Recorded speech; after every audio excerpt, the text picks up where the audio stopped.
با درود خدمت همه دوستان. توی این ویدیو من توضیح کوتاهی رو در مورد صفحه تریدز خدمتتون عرض میکنم.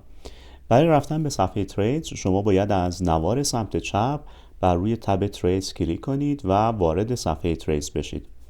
اما صفحه تریدز چکیده ای از معاملاتی که طی روزها، هفته‌ها و حتی ماه‌های گذشته انجام دادید رو به صورت لیستوار به شما نمایش میده.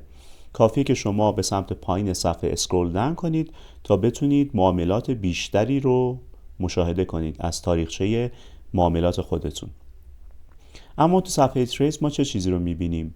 ما یک سری فیلد اینجا داریم که جزئیات معاملاتی که انجام دادیم رو به ما نمایش میده.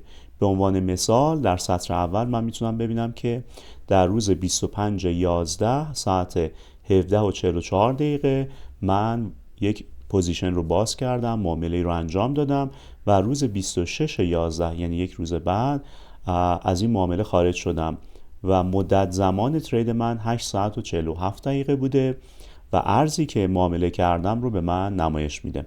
من همینطور میتونم قیمتی که در واقع اون ارز رو خریداری کردم، استاپ لاس، تیک پروفیت و تایپش رو که بای و سل بوده رو اینجا ببینم و اینکه چه میزان سود و یا ضرر متحمل شدم.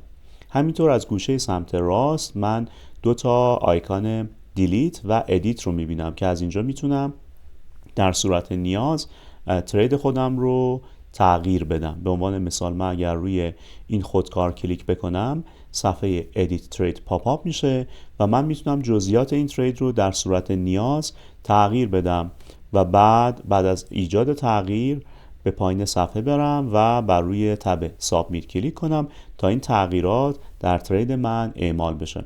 همونطور که عرض کردم صفحه ترید برای این هست که شما بتونید یک گزارش عملکردی از ترید هایی که طی روزهای گذشته، هفته ها و یا ماه های گذشته انجام دادید رو به صورت تیتروار مشاهده بفرمایید.